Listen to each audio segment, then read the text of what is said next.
Good morning. Good morning. Yeah, good morning, everybody. Welcome back to the show. This is episode 535 of the Two Dumb Yinzers. Good morning. How you doing today, Michael? I'm all right. I'm amped up, ready to go. I'm excited. Derpy, how you doing today, man? Doing great. Had my cup of coffee today, and I'm ready to go. All right, everybody seems to be ready to kick All it off. righty. It is, everybody. It's episode 535 of the Two Dumb Yinzers. It is Tuesday, April 16th.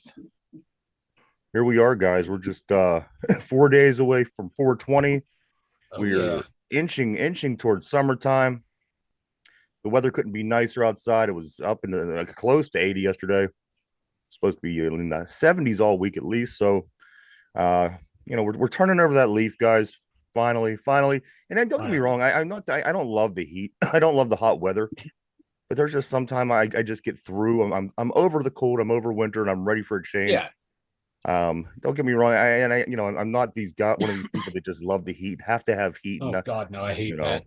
I hate I those people. I like the change. I like the Yeah. change of scenery. I like the cold. I like the heat. I like the a little bit of everything here and there. So this is that time of year you're starting to feel the change back to the warmer weather, which you know what I'm just fine with. At my age, when I was younger, I preferred the cooler weather, but now where I'm at in my life, I prefer a little bit warmer, and I'm looking forward to it, Mike. It is nice to sit outside and feel warmth and not think you're going to die of hypothermia. But us bald-headed, beautiful bald-headed people, we do have to be careful. Wear your beanie, wear your hat, put your sunscreen on. Well, I'm glad that you brought that up because I was going to talk to you about your bald head today. Yesterday you had the tassel cap on, which is Yeah. fine. Which it's good. It's good, especially here in the summer. Um, but you looked like one of those 1980s burglars or muggers from a New York movie. You know what I'm talking about? They just they kind of had the beanie, the tassel cap just sat on top of their head. I don't know. It was a whole feel in the 80s. Like I said, when I What's seen that? You want me to? I can go get it, put it back on. you know what? Can you do that? Yeah, let me go do that. At Yeah. least while I'm talking about it, I need to stare at you with your hat on. So as Mike goes and puts that on, Derpy, how are you doing, man? You doing all right today? Yeah, I'm doing great. Your microphone is that the new microphone?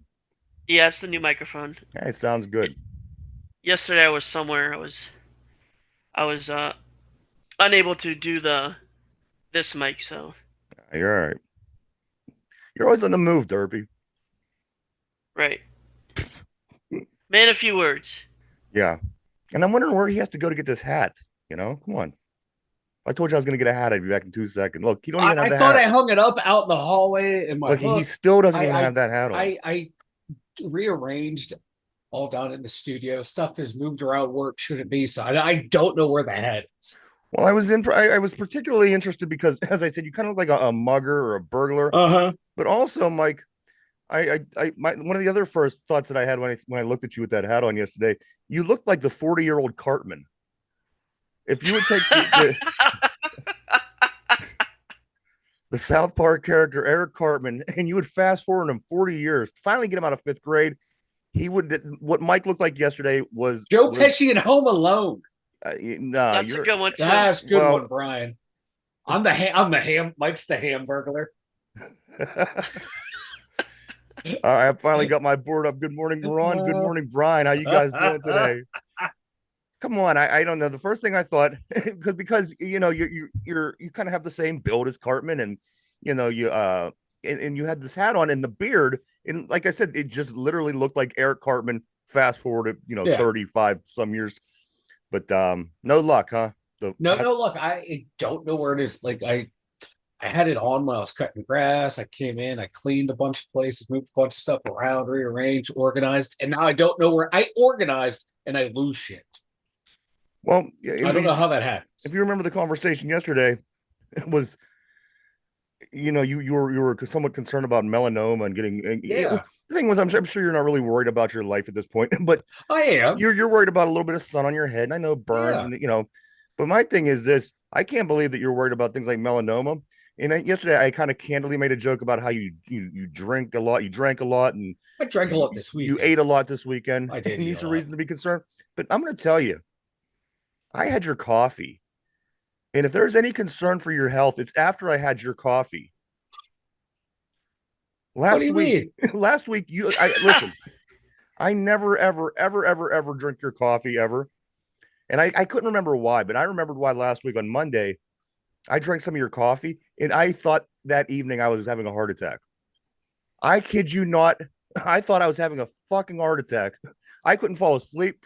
I was tossing, I was turning, I was having, you know, those sharp lightning bolts on the TV Yeah, they show yeah, you. yeah, I was having the lightning bolts right through my chest. And they say, sometimes you have pain in your back. I had pain in my yeah. back. I had pain. I thought, you know what, this is it.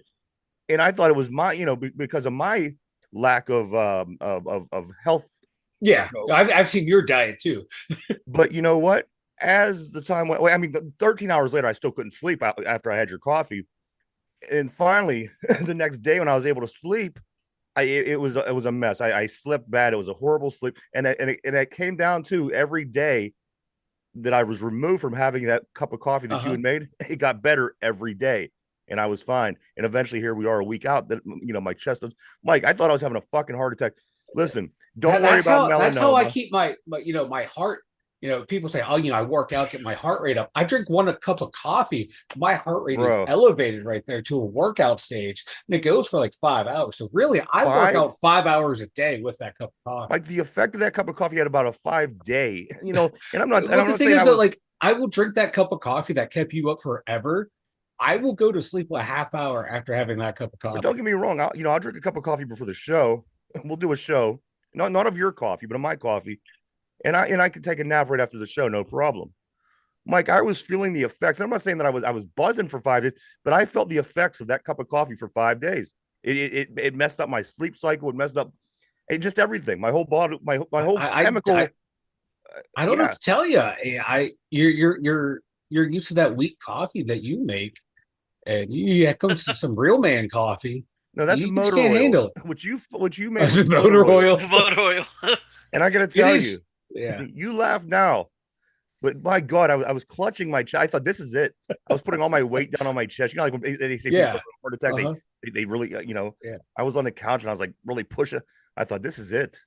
This is Exactly the right. resistance. Here I That come. mild, yeah. Like Brian said, that my mild heart attack, that it works. I used to work. I went to the gym every day, 5 days a week for like a year, and then look at me. It didn't work. Might as well drink some coffee, drink some beers. Wait a minute. That's what you looked like when you was at the gym, though. I was probably like 40 pounds lighter. Oh, really? So it was working. Hmm. Take it from the guy that thought you wore glasses on the show last week. Right? I haven't worn glasses in like 4.5 years. You're like, I no, you get, had them on last week. but so there you go. Mike's coffee, boy. And I'm not even exaggerating for a story. It was really like that, man. Good morning. Welcome to the show, everybody. 5:35. Mike, let's talk some Penguins, I guess, because they Yeah. did win of the Bucks and Yeah. Pucks games last 5 night minutes. between the Pirates and the Mets and the Penguins and the Predators. The Penguins did manage to win. We'll start there, Mike. Pens, 4, Predators 2. 1 game left. They have the Islanders in New York tomorrow at 7:00 p.m. Crosby scores a goal, has an assist. Carlson a goal and assist. Bemstrom a goal. Riley Smith a goal. Ned in the net had given up 2 goals. He's 28 of 30 saved. Mm-hmm. Mike, we have to root for Philadelphia, Yeah. but besides for that, what needs to happen? We need Philly to win, and I know we need one more team to win. That both wins have to be if they're both in regulation and we win in regulation, we're in. We're good to go. I think the other teams can win in the overtime as well, but we have to win in regulation. So it comes down to the Flyers, and I can't remember the other team. Thank you. Yep, we'll go change it here in a minute. But yeah, that's what it's going to come down to.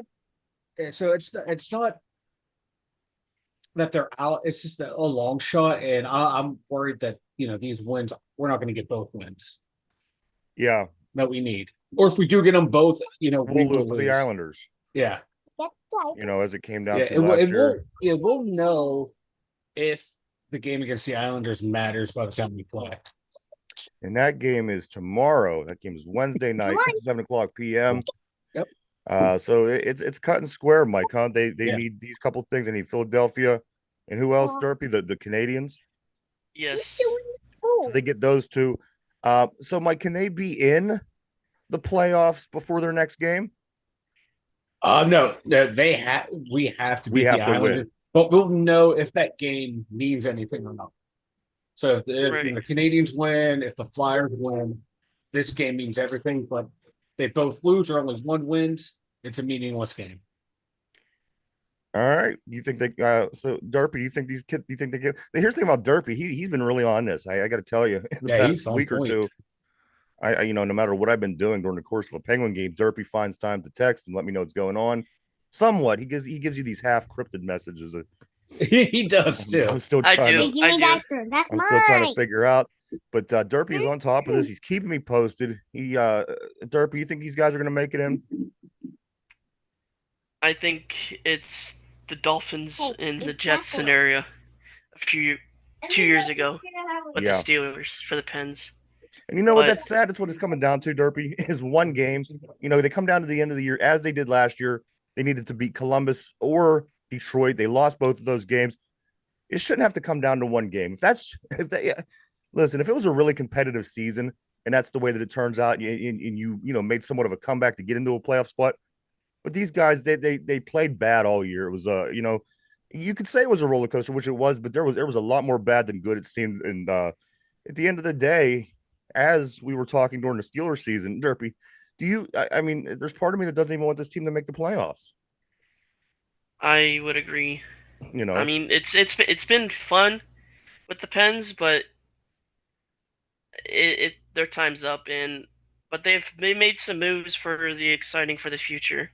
absolutely. So I would be optimistic for the Pens going forward, even if they win and the scenarios don't happen in our favor. It's odd because they stunk, and then they were able to build this team because they stunk from draft picks. And this team that they built, they ran their course, and it's kind of frustrating and sad to see. But at the end of the day, it is what it is. And this group of guys probably is not going to win a Stanley Cup again. So you just have to come to that realization. It's time to move on from Evgeny Malkin. It's time to move on from Chris Letang. It's time to move on. And that's the way that it's going to get better. So fans got to decide one way or the other. Do you want to keep these guys around, continue to go watch and support Crosby, Malkin, Letang, Carlson, or do you want to start cutting these guys loose and have a chance of actually having a good hockey team? Again, 2 years in a row, this team made it for 18, 19 straight year, whatever it was. They are in jeopardy, Mike, jeopardy of not making the playoffs for 2 years in a row. I hope they get in. But again, I was telling Derpy, there's a part of me that hopes that they don't. But at the end of the day, look at it this way too. Look at the Florida Panthers last year. They didn't deserve to be there, and they made it all the way to the Stanley Cup final. So, but I can't. I don't know if I see this team having that kind of run in them, Mike. I don't either. The way how inconsistent they are on the defensive end. Like one game they'll be lights out. Everyone's playing scoring situation perfectly. Then other games you got Letang and Carlson jumping up like they have a 18 goal lead, and it's they're clinging to a 1 goal lead. Goalie plays up and down. Ned's played like it feels like 11, 12 games in a row. They barely haven't gone to Jari, so that shows you right there. But they don't trust the number one. Now Ned's the number one. He's not going to take you all the way. So if they get in, it's going to be another first round exit. It's going to be a terrible, terrible play. The way with that power play is playing as well, too. Special teams are huge in the playoffs. You have to capitalize on those chances because the refs put the whistle away in the playoffs. I was just telling Derpy that it's a bittersweet thing, like because this is probably the best group of hockey players that we've ever had at one time. Talking about Crosby, Malkin, Letang, because even back in the day with Mario and Yager, you could argue some of them guys as well, Kevin Yeah, with Stephen, Ron Francis Francis. Trottier, But Murphy, I mean, this is Doc, this is yeah. a team that through the history of the Pittsburgh Penguins was one of their better teams. And it comes down to this at the end of the day. And you want to keep selling, you want to keep buying, excuse me, the tickets to go watch Sidney Crosby, Evgeny Malkin, Chris Letang, Eric Carlson, et cetera, or do you start cutting the big names loose and start investing in Yeah. tearing this team down and starting over from new? Because at the end of the day, these guys are, they're inching to 40 years old, and you probably got the best days behind you. Again, you wouldn't be able to tell from watching Sidney Oh, Crosby play, yeah. but the chemistry of a team that's trying to win a Stanley Cup, you don't see that within this group of guys anymore. I've seen it for 17 years with this group of guys. Yeah. That fight and that push. But you know what? I don't see it anymore, Mike. It might just be time to rip it down and let's catch up with the times. It might be, but it's going to be hard. A lot of those guys have no movement clause, no trade clause, so they'd have to waive them. Yeah, we'd have to get permission to trade them. which But could if be you done. could, That's not a big thing. if you can't cut them, you can't do anything with No, them. I'm not saying cut him. I'm saying negotiate. Talk. Oh, negotiate. I'm not sorry. I thought you said cut them. No. Because I've had other people say that too. Like, oh, we can just release them. Like, that's what no movement means. So yeah. I'm sorry. I thought you misheard me. But yeah, they got to figure something out. The best thing that's happened to him so far is that getting Bunting. He's playing well with Malkin. Malkin's like a brand new player with that guy. And Crosby is just right now. He's at that point in his career. You put anyone with him, he's going to produce. So maybe there's a bright spot for next year with those guys. But how long can Crosby keep it going? How long can Malkin? How long can we keep that narrative? How long can we keep saying, you know what, this is a good group of guys. These guys are Hall of Famers. Let's see what they could do next year. I mean, we're all you can only say next year so long with this group because they're so old. But like the only one that I like out of that core that I really could count on is Crosby. Right. Just how maniacal he is at training and how meticulous he is at everything. He's the only one I would expect to keep producing next. Everyone else I'm expecting to drop off. I agree. Again, I was telling Derpy, I would be fine. Of course, I want to see this team play in the playoffs. You want to see them get in. You want to see what they can do. But at the end of the day, it's almost the same conversation like it was with the Steelers. You know what? I would be just as fine with this team not making it. Know that there's not a chance. The chances aren't good that they're going to make a run. But at the end of the day, it is my team. If they do make it, I will watch and it is what it is. So unfortunate, Mike, that this is what it comes down to. The last game, a couple games of the year, having to beat teams, having other teams, needing other teams to beat other teams. And, that just tells you didn't play good enough hockey throughout the season to grab a spot. And now you're waiting on other people. Yeah, literally 1 point. It's what they would need. If you pick up a overtime win somewhere, pick up something along the way. Maybe not blow 3-goal leads. Maybe not, give up so many shorthanded goals. Yeah. Yeah. New name. Two dumb bearded yinzers with babyface Derpy. Babyface Derpy. Now that's our tag team. I don't even know what Derpy's face. I don't even know what Derpy's face looks like. I know, me either. We don't know what he looks like. He's an enigma. Yeah. People that watch the show think we know what Derpy looks like. I have no idea. I've never met the man in my life. Mike, let's go over to the Diamond. The Bucks. Do we have to? The other part of this, which I'm a little bit more optimistic, but I'm gonna explain why. Yeah. First off, I want to say this: the New York Mets are never any good. They had 5 good seasons in their franchise history.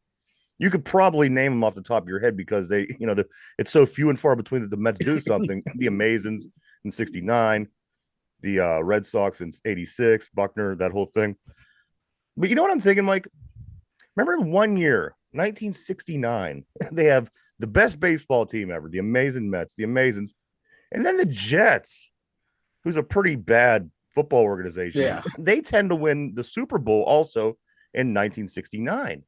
The Mets and the Jets, 2 bad teams from New York with their names that rhyme, just so happen to out of nowhere become this really great team one year and win the championship. Now, is it just me? Or was that the year that everybody was on LSD and acid? that sounds about right. I don't think that happened. I don't think 1969 happened. I think No, that whatever it was, yeah, yeah, whatever it was that happened, the people that were on acid, which was basically everybody in that time, yeah. they just conjured this up in their mind and they seen it happen. But I got So to tell you, I can't, going back and knowing what I know now. yeah, that was the outcome from Project MK Ultra was Yeah, everyone thinking the Jets won a Super Bowl and the Mets won as right. well. So yeah, I that's you know what, this is conspiracy theory I can get behind Yeah. because it's Should have plausible. brought this up on It's Friday. probably you should have. We might talk about this Friday. This is one I'm willing to buy into.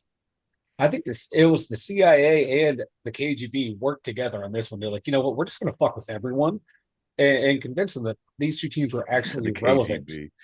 It's the only time we were able to work together outside of World War II. So, okay, let me jump forward now. The Jackie Robinson Day was yesterday. Everybody in the majors were number 42, which is awesome.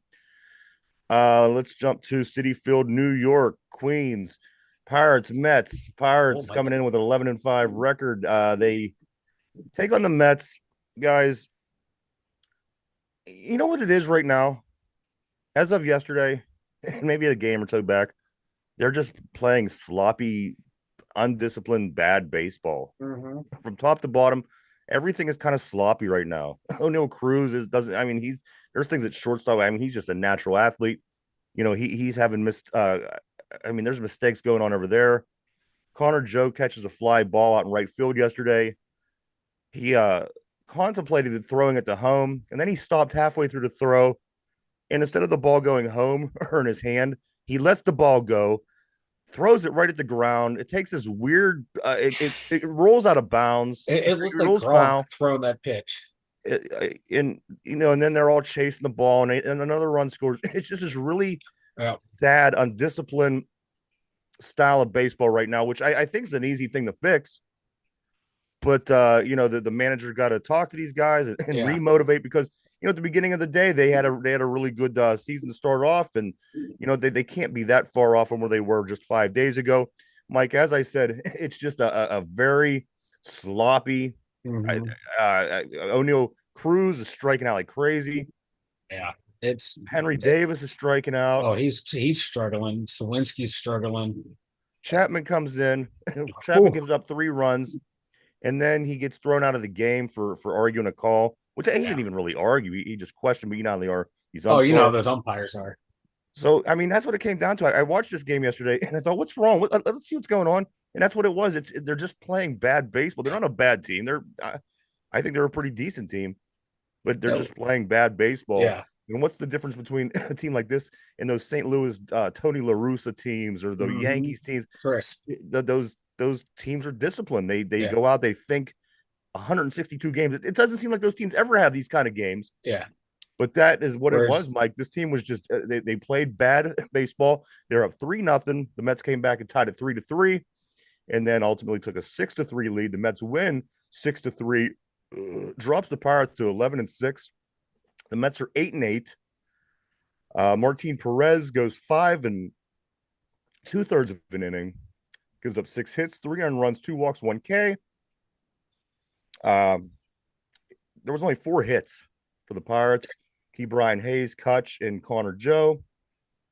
And I got to tell you, me awarding Connor Joe player of the first 16th, 1/8 part of the season was a little premature you because cursed him. You cursed him. It was he like had the people worst last. game I've seen him play all season Yeah, it was yesterday. like people last year going, you know what, Lewinsky, man, he could be a future All-Star, and then last half of the season sucked.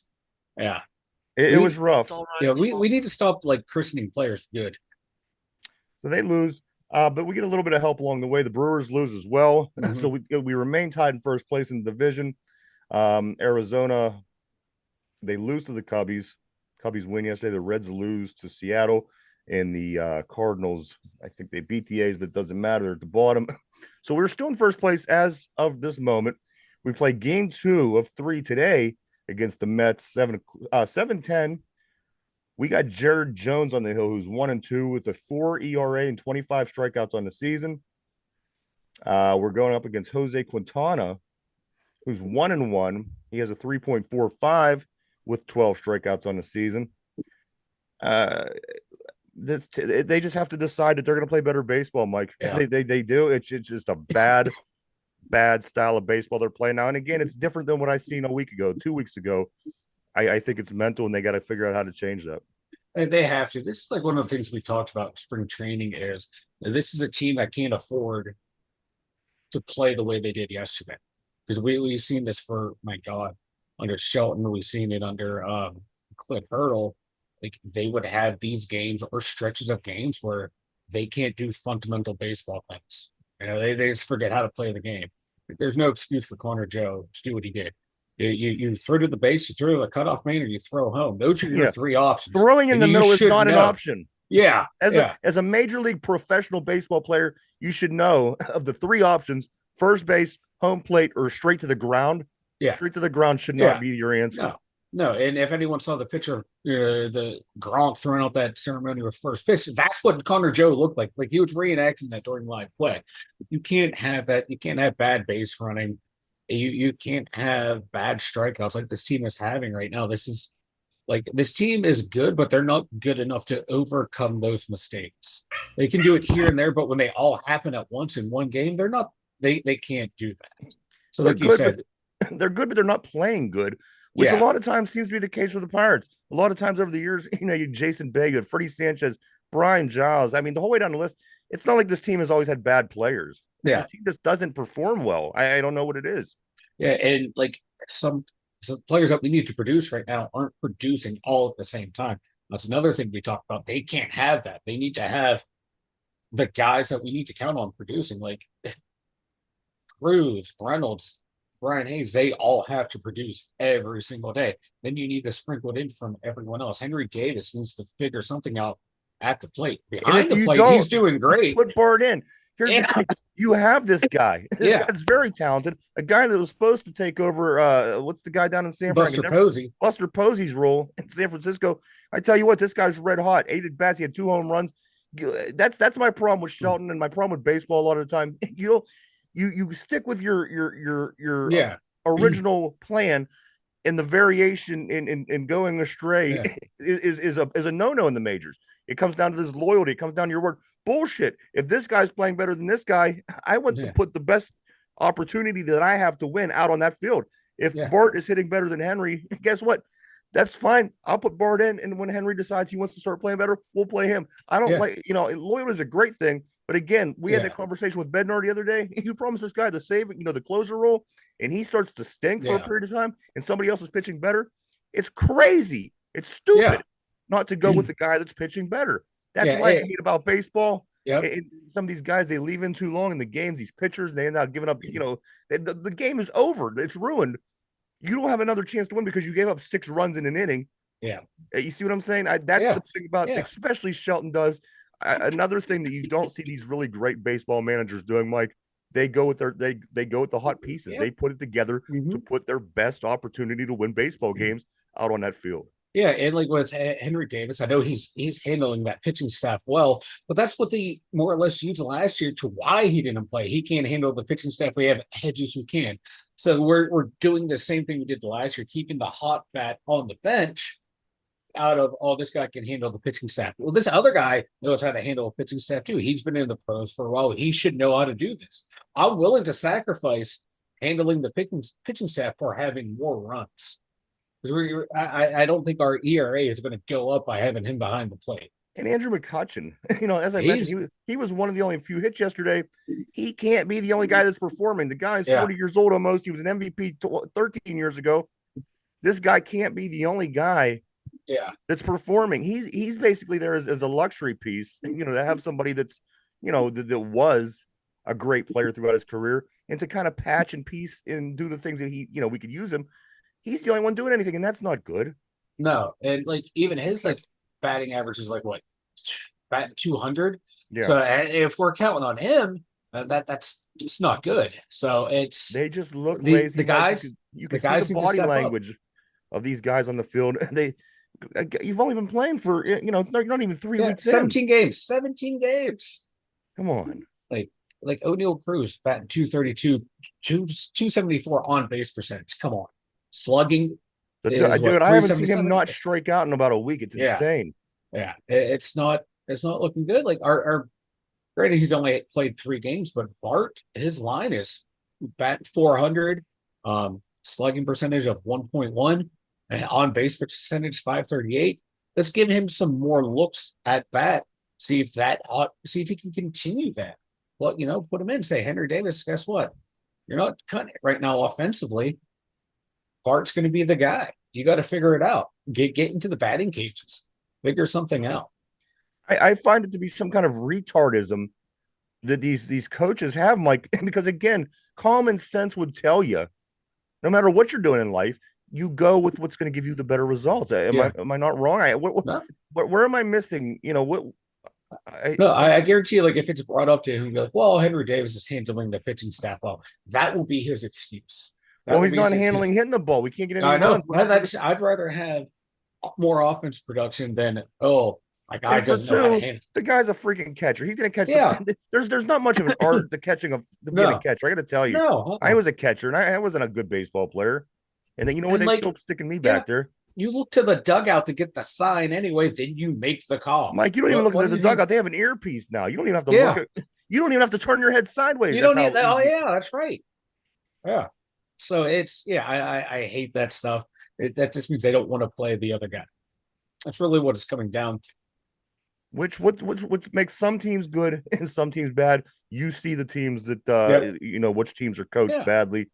And then, like real quick with this team though, man, like because they don't spend a lot of money on payroll, they don't even spend a lot of money on like their coaching staff as well. So even like their hitting coach, not that I gotta good. say this. It's With that being said, you had Brian Hayes have to go outside the organization last year to figure out what was going on with this swing. with that being said, I'm still somewhat optimistic. Me We too. are ahead of where we were at this point last Yeah. season.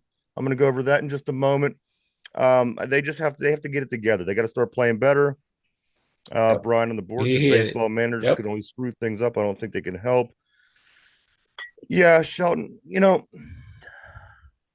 let me continue. Okay, so here's the power rankings of yesterday.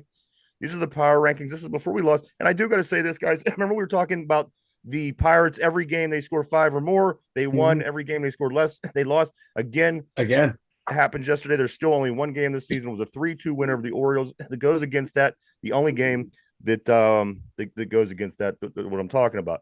All right, so here goes the power rankings as of yesterday, 4:15. The number one team in the whole entire league, guys, is the LA Dodgers. The Dodgers are the best team according to the power rankings. And you know what? That's cool. I can deal with that. Yeah. Number 2, the Yankees. I could deal with that. Number 3, Atlanta. We some of these you could argue about because our records are better and we beat some of these teams and we're lower than them. But just hear me out. So number 1, the Dodgers. Number 2, the Yankees. 3, Atlanta. Number 4, the Orioles, who we beat 2-1. Number 5, the Texas Rangers. Number 6, the Kansas City Royals. This one's a surprise. Yeah. Number 7, the Milwaukee Brewers. Number 8, the Philadelphia Phillies, who we just tied a series with. Number 9 in the top 10 power rankings in the Major League of Baseball, the Pittsburgh Pirates coming in number 9. And finally, the Cleveland Guardians, Derpy. Your Guardians are number 10 on your Major League Baseball power rankings. I'm number shocked. 10. Well, they're doing good. I mean, They're 11-5, Derpy. Yeah. They're Hey guys, come first in here. the AL Our Central. pitching, Hey, our come pitching here. is hurt. Everybody's hurt in our pitching. I'm watching the scores. I'm not paying much attention to what's going on up there, but I'm watching the scores. I see that they're winning a lot, so good for them. Guys, also, if I can't all right, so here's a comparison between I had said they're doing better this year than they were last year. This was up to last night's game. Here, check this out. Through 16 games, comparison from last year to this year. In 2023, after 16 games, they were 9-7. This year, they're 11-5. Last year, after 16 games, they scored 4.1 runs per game. This year, 5.4 runs per game. Last year, they were a -5 run differential at this time, -5. This year, +24 Oh. surplus. Last year, at this time, after 16 games, they had a 4.29 ERA, and this year they have a 3.48. So, there's a lot of signs that's saying that we're playing a lot better baseball, with the exception of a couple ugly games. So that's why I'm still optimistic. Yeah. There's no reason to feel panicked at this particular point. At game 17, I don't feel that there's a reason to be panicked. I think that there's still a chance to do whatever it was that you felt that this team could do, just a week ago or whatnot, moving down a stretch. But those comparisons, guys, it's like night and day, and they managed to make it to 20-8. I think from this point on last year, they went on like a 9-1 record or something like that. Yeah, they were 9-1 at this point, or carrying forward from this point last year. So it is insane how much the offense has improved from last year to this year. Absolutely, it's just insane. And they're top 10 offense this year. Right? They can just get that pitching a little steadier, fielding steadier. They should continue to be where they're at. Mike, the offense, let me give you some of these numbers. Pirates offense through 16 games, they have a combined average batting average on a team average, which is 259 at the moment, which is 5th in the National League, 7th in the majors. They have a 736 OPS, which is 7th in the National League, 11 in the majors. 344 on base percentage, 3rd in the National League, 6th in the majors. They scored 87 runs, which is 7th in the National League, 7th in the majors. They've walked 54 times, which is number 1 overall in the National League. Repeat that. Yes, 54 walks, 1st in the National League and number 2 in the majors.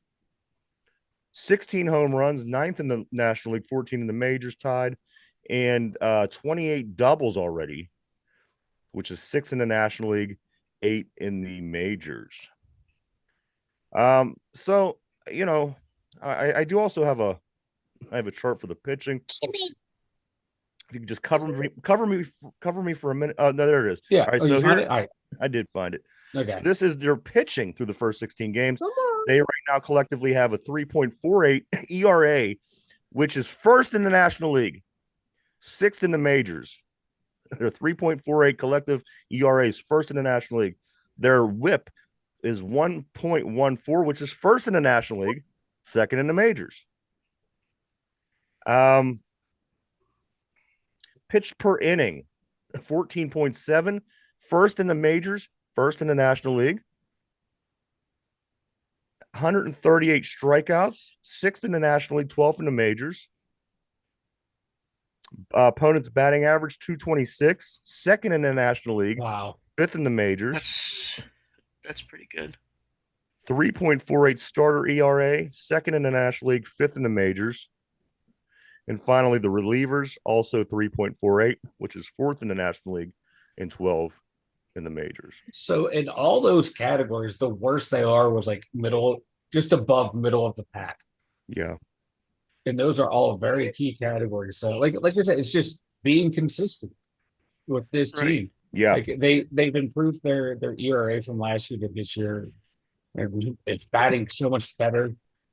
You got to dust it off, because here's the thing. I noticed that it started going bad right at the end of that last series at home when the fans started booing the players. I noticed that that's when it started going bad. They went on the road. They didn't play as well as they played up to that point. So I don't know if it's a mental thing. I don't know if it's whatever it is, but they got game 2 tonight against the Mets. Guys, Jared Jones on the hill. This guy has to get back on track. He has a great first game. He kind of shit the bed the last couple of starts. But if Jared Jones could come out and be somewhat productive or anywhere close to what he was in that first appearance of the season, we should be okay. Again, tonight we win this game. That gives us a chance to win the series. The Mets have a chance to win the series tonight with a win over the Pirates. So we want to avoid that. Again, we still have not lost. Yeah. We still have not lost a series. Yeah. Hopefully we can get some offense tonight for Jones. 25 strikeouts and 3 starts. That's not bad. Like 10 the first one, 15 spread out over the next 2. So it might be a victim of some bad offenses when he's been out there, and some, untimely runs on his part. But you know what? This kid, man, I still holding out hope for him. I think he can be a solid number 2, number 3 on this team in the long run. Well, hopefully he can, because we did get bad news yesterday. the number 5 guy on our rotation, Marco Gonzalez. He headed to the 15-day injured list because he has a forearm muscle strain. He is going to be the guy that's supposed to be pitching. It's going to be Jared Jones tonight, Bailey Falter tomorrow, and then it should have been Marco Gonzalez in game 1 of the Boston Red Sox series, which starts on Friday night. So Gonzalez is out for 2 weeks at least. He's not on the Skeens is not on the short list of pitchers that they're looking to plug into their shut rotation. that down quick. They shut that down So for anybody that thinks that that's coming, do not expect Paul Skeens anytime soon. Maybe around midsummer if we're going to see him at all. But get that out of our minds.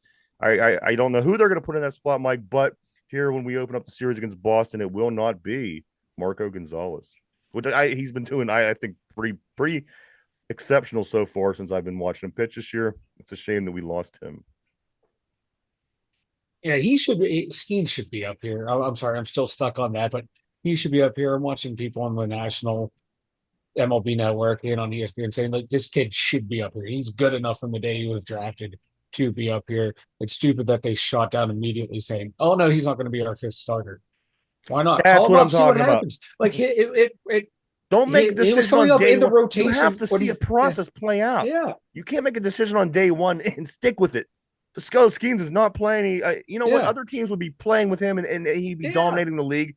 This is what I'm talking about. You can't make these promises to these guys because what if things change? It's sports. Yeah, this guy, like, it matches up perfectly. We need our 5th starter on the day that he should be playing. That Skeens' next day to start was that rotation. It's right there. It's like the stars are aligned for it to happen, and they won't do it. And God forbid, what if they bring him up and he stinks that day? So what? He gets hit. Yeah. Guess what? You know what? The other guys on our rotation are getting hit. Yeah. I hate how the Pirates do this. Yeah, and they're willing to let veterans fail, but not let rookies fail and learn on the job. They immediately do bad for the most part, boom, they're gone. Right? When most of the time baseball's failing. You have the numbers to prove that. Baseball's failing most of the time. That's what baseball is. The greatest game. The greatest hitter of all time failed 60% of the time. I hate when the Pirates do this. Let's move forward. Let's talk about Caitlin Clark for a minute. They had the WNBA draft last night.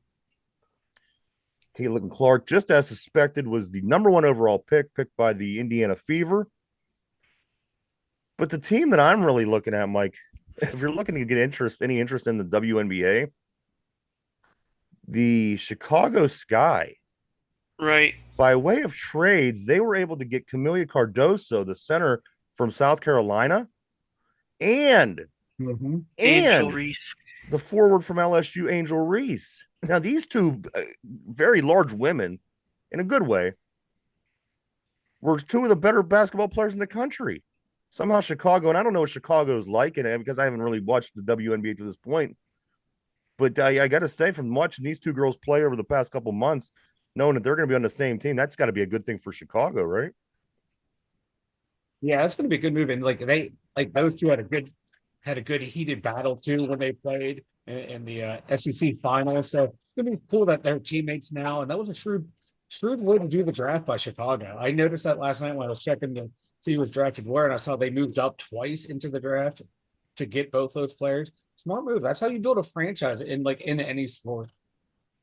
Absolutely. So again, if you're looking for reasons to watch the WNBA, this could be one. See how these 2 are doing. Go over to Chicago and see how much it improves. And again, you know what? I might learn a little bit this year because I will watch. I learned these girls, and it was all due to Caitlin Clark. I can't lie. That's why I continue to watch women's basketball. And again, she is the number 1 overall pick going to the Indiana Fever. The other notable names that I did pick were Cardoso from South Carolina going to Chicago, Angel Reese going to Chicago out of LSU. And the one other name, guys, that I did draw from the group of names were the 2nd round number 6 pick was Kate Martin, guard from Iowa. If you followed Iowa, she went to the Aces. She went to the Las Vegas Aces. If you followed Iowa and Caitlin Clark at all, you've certainly seen Kate Martin, who's a hell of a baller as well. So again, maybe this will do something for the WNBA. Maybe, just maybe, more people will watch. I'm gonna at least pay attention a little bit more now that I know some of the players.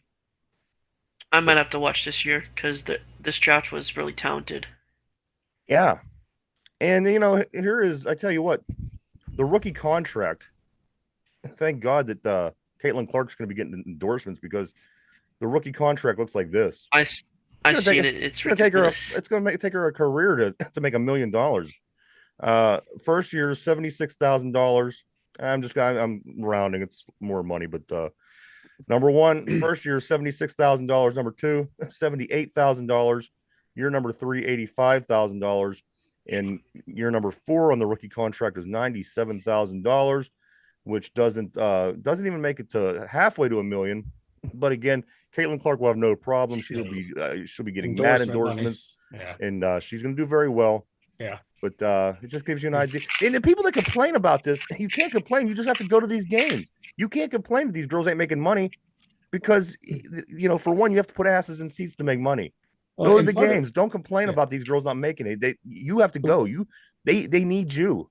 And part of the problem is too, like, not like in most sports, you have like a guarantee of how the revenue is going to be split. They don't have that in the WNBA. They don't have like, oh, if your jersey sells, you get a portion of that money. They don't get any of that money either. So like, I think in 2025, next year coming up, I think that's when it is, 2025 or 2027, one of those years, the WNBA CBA collective bargaining agreement comes up. So some of the players have been talking about, they're going to try and get that rectified, so they do get a better split of the revenue. But that's part of it too, and part of it, people need to go to these games too as well. Absolutely. And you know what? And you say to yourself, well, what could change that? Maybe Caitlin Clark. Maybe this class of young ladies could start to make that change. And the next one coming behind them with Paige Buckner, another generational talent. She was the number one recruit. Caitlin Clark was fourth going to Iowa. So you have some good players coming along. But the bad part is, a lot of the older players don't want to retire so these younger women can play. Brian was yesterday sent a picture of Caitlin Clark and her boyfriend. I got to tell you, I could pretty much guess who's the pitcher and who's the catcher in that battery. There's something wrong with you. Well, I gotta. There's something wrong with you. She's definitely more masculine than he is. Come on. And I don't know. Just an observation that I made. Hey, Derby, like either it's your smoke alarm or you're back there making mixed drinks. What is it, bud? I'm hearing click. I was reaching for some seeds. That does not sound like seeds. That sounds like you got like a highball, man. You're making some type of drink back there. You a mixologist now? Maybe. Florida State 6'10" center in guys basketball, Sam Corrin commits to Pitt. Pitt needed a big man, guys. This dude, Sam Corrin, scored 25 points, had 8 rebounds against Pitt this past season, led the way in scoring. He did verbally commit to Pitt through the portal, so that's going to be nice. We lost Federico, and somebody else. So having him come here, that's good. I remember watching him. I thought he was pretty good. So we do have a big man again, 6'10", Sam Corrin, Corhen. Yeah, that was like Pitt, man. I think they need some big guys too. They were relying on the three too much. Yeah, there's some down low play. Also, the Central Catholics Neil Shipley, playing against Tiger Woods at the Masters seems to be a big thing. I don't care about any of this. I don't care about Tiger Woods. I don't care about the Masters. But you know what? We have a dude that's a little bit of a story, I guess. So he mentioned that. Yeah, he made the cut. He was finished 52nd overall at the Masters. Not bad. Not bad for an amateur. Better than Tiger Woods, wasn't it? Better than Tiger.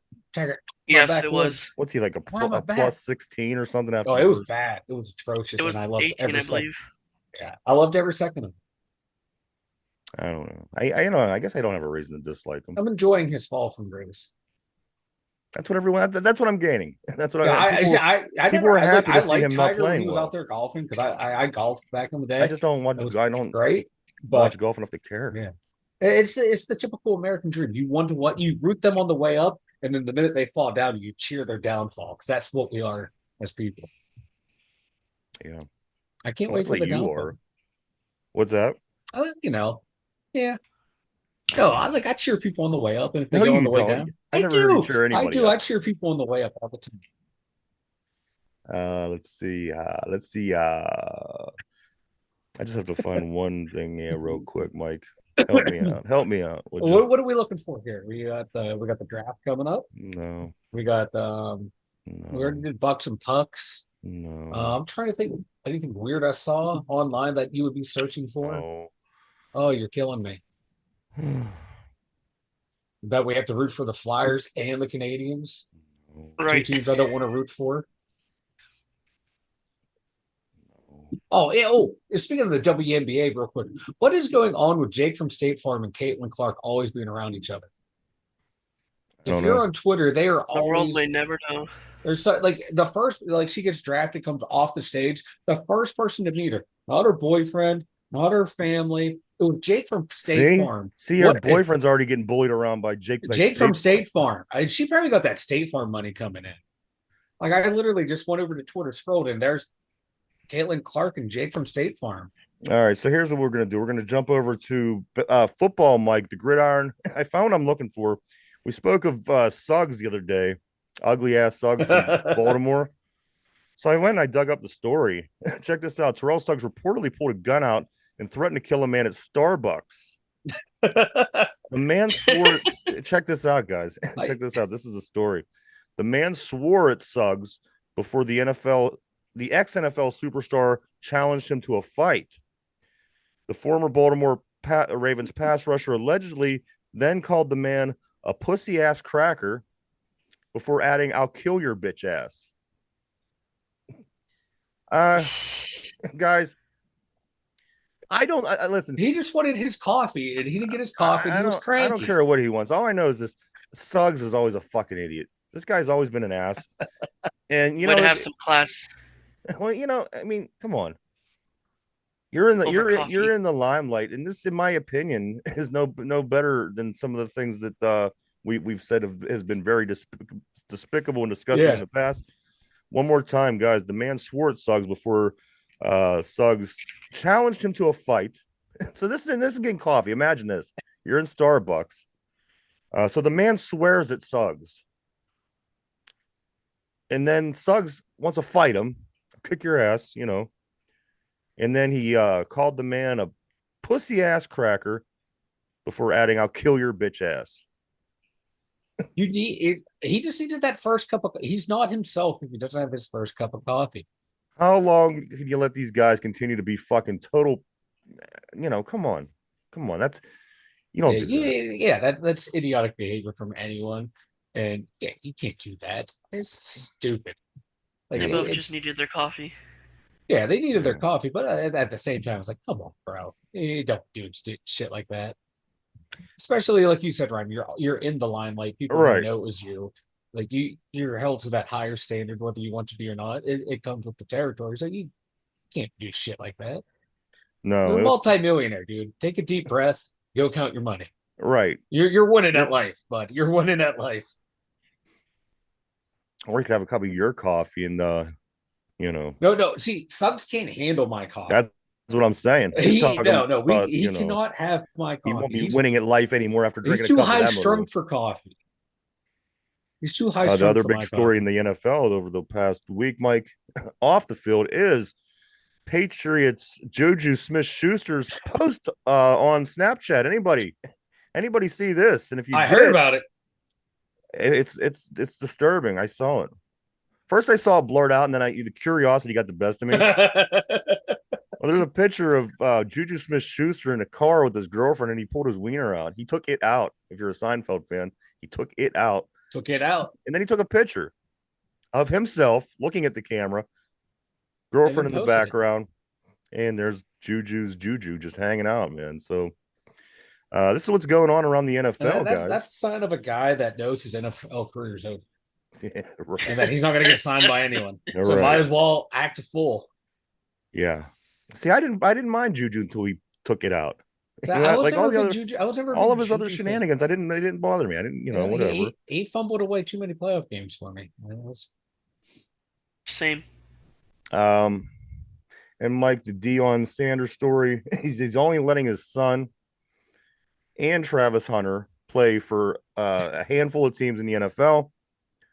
Let me say that again. Deion Sanders is only letting his son and Travis Hunter yeah, play for 5 teams, which are Dallas, San Francisco, Baltimore, Washington, Philadelphia. 4 of the 5 teams are teams that Deion played for in his yeah. The career. shoe fits. What's that, Derpy? That if the shoe fits. And you know what? I thought Atlanta was on there in the original list, So which did I, I but don't they're see now, not. which is the team that Dion got drafted by. So he's Yeah, going to only let his son play on any of the teams that he played for. Mike, is this out of control with these dads? it is. It is. And I'm sorry, like Shader Sanders, if you draft him in the first 3 rounds, you're stupid. Like I would we really agree. haven't been able to see what he's been able to do at the D1 level because that line out there in Colorado is terrible. So he, may just be stuck behind a bad line. But right now, based on what you saw, you don't draft him in the first 3 rounds. Travis Hunter, I'd take him in the first round, but he's a damn good cornerback, damn good wide receiver. He can play both. I think he's going to be a better corner in the NFL. But letting Dion be your advisor in this situation, it's only going to hurt Travis Hunter more than Sanders. Sanders' kid, because people will take Deion Sanders' kids just be like, hey, we'll get Deion here, maybe blah blah blah. But if you draft Travis Hunter, there's no guarantee that Deion might leave the college ranks and come to your staff. If you're Right. that type of owner who wants that type of publicity, thinking I'll get money either way. So I can understand your kid. Yeah, it's my dad. I'll let him do it. Blah blah blah. But for Travis Hunter to let Nah. Deion be his guide for this, and I don't like that because yeah, he knows the league, but the way he's going about it is I don't think it's going to work out well for Travis Hunter in the long. Speaking of young men playing football, guys, this before we start to wrap things up, this is a list of, according to Chat GPT, so it's AI took Max Prep's information. Max Preps, of course, has all statistics and about all high school athletic teams across the country. This, guys, is the top 10 high school players of all time. Ooh. Top 10 high school players of all time by way of AI and Max Prep. Guys, number 10 on this list, running back Derrick Henry. Derrick Henry. This is the list of the top 10 high school players of all time. Number 9, safety Eric Berry. Number 8, wide receiver Randy Moss. And it is showing their town that they're from. Derrick Henry was from Yulee, Florida. Eric Berry is from Creekside, Georgia. Randy Moss from DuPont, West Virginia. Next on the list, guys, number 7, Vince Young, the quarterback. Vince Young out of Madison, Texas. Number 6, best all-time high school football player ever out of Palestine, Texas, Adrian Peterson, the running back. Number 5, from South Point, South Carolina, defensive end Jadeveon Clowney. And these next 4 players are your top 4 high school players of all time, according to Max Prep and AI. Guys, number 4, Marcus Dupree out of Philadelphia, running back. Get this one, guys. Number 3, best high school player of all time, from Jeanette, Pennsylvania. That's right. Terrell Pryor. Oh, Terrell Pryor. Oh, he was up. Oh my Which God. I I would remember agree. he was coming out. He was. Listen, Everyone wanted him. you hear us talk about Alec Whoop and Beaver Falls. Back-to-back weeks, Terrell Pryor's Jeanette team. Derpy! They put up 70 and 68 points, guys. 70 and 68 points against Alec Whoop and Beaver Falls. At that point, I knew Terrell Pryor was going to be something because basically he was doing it all on his own. Yeah. And you just don't beat Alec Whipper for one. No. And they were able to put up those kind of numbers. Number 2 on the list of all-time best high school football players ever, out of Escambia, Florida, Emmitt Smith. And number 1 overall, the best high school football player ever, according to Max Prep and AI, out of Johnson County, Georgia, Mr. Herschel Walker, guys. So out of all the great players that's made it and came a long way and started in high school and college and pros, this is what the AI And as I said, I know how great Pryor's performance Yeah. was.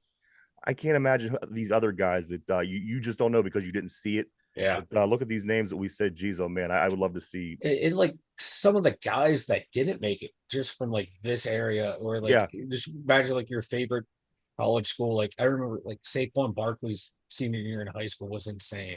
Penn State had a running back who came out of high school. He had 55 touchdowns his freshman or senior year in high school. 55 touchdowns in Yeah. 1 year in high school. And that doesn't make the list. Just imagine like all those big schools out in California that have guys that have amazing years out there. It's just nuts. Yeah, Terrell. And as I said, you know, teams don't beat Aliquippa for one. Yeah. And Beaver Falls is another one. They Yeah. put up 70 and 68 points in back-to-back weeks against And those two teams. he was a hell of a basketball player too. Yeah. You know, and yeah, and you don't necessarily land in that starting quarterback spot up in Ohio State by not being a good quarterback either. Yeah. So And then he was a pretty good receiver in the NFL. Had what 1 or 2 years. He should have. yeah, I don't know why. I think when he was with the Browns, he looked the best. Yeah, he had like back-to-back 1,000-yard receiving seasons, if I remember correctly. Emmett Smith is that's where I live. Oh, okay, Ron, that's pretty awesome. Emmett Smith and Ron Navy from the same neighborhood. Mike, why don't you go and tell everybody about the website, man? The2WNinjas.com. Perfect timing because advertisement for the blog post just came up and the website. By the time you end up The2WNinjas.com. talking about it, it's going to Yeah, be. I'm pointing it out right now as it's going across. The2WNinjas.com. Got our social media over there. We got, oh my God, what else we got over there? Merch store. We got the blog, like I just said, all at The2WNinjas.com. Go check it out, everybody. A lot of cool things over there. And as I mentioned, Mike, I went over there and I'm looking around and it gave me an option. It asked me if I wanted to place an app on my phone for the website. So go check it out, everybody. I think that it should work. I don't know why it wouldn't, because I don't know. I don't know what Mike's doing wrong, but you can have. I don't know what you're talking about. I'll show you. I have, dude. All I have right, a Two Dumb Yinzer app right on my phone. And when I went into the website, it literally popped up at one point and asked me, it was like, "Do you want me to put the app on your phone?" And I'm like, "Yeah." Next thing you know, I have the Two Dumb Yinzer. You're crazy. So just one push of the button, I'm in the website. So try that out, people. It may work. I don't know why it wouldn't, but it works for me. It doesn't work for Mike. But go check it out. Again, everybody, the website is really cool. And there's a lot of cool stuff over there. Mike does a lot of work on it. So go and check it out and enjoy. Guys, this is going to be a Mets trivia question today. Guys, the Mets, this is who the Pirates are playing. And it's going to be about the Mets. You guys ready? I'm ready. Derpy, you ready? I'm ready. Not like you fucking playing Yahtzee or something over there. Oh, killing me, Derpy. Remember the old Yahtzee where you put the dice in the cup? Yeah, complain. He's over there playing dice or he's shooting craps. Or No, he's shit. not. No, he's not. So here we go, guys. Here is the question of the day. How many times have the Mets gone to the World Series? How many times have the Mets gone to a World Series, guys? Is the question of the day. You don't have to tell me against who. You don't have to tell me if they won or lost. I'm just looking for how many times have the Mets gone to the World Series? Think that over. Ooh. We are live. We're live 5 days a week, everybody, right here, Monday through Friday, 11 a.m. to 12 p.m. Then we take the brand new show that we do live every day. We upload it over on Spotify at podcast form at 8 o'clock p.m. So if you're in the gym, maybe you're taking a walk, even, cutting the grass, put your earbuds in, pop it in. You can listen to the show anytime over on Spotify. Check it out. All right, guys, here's the question of the day. How many times have the Mets gone to the World Series? Ron on the board says 2. Derpy, I'm going to start with you. How many times have the Mets gone to the World Series?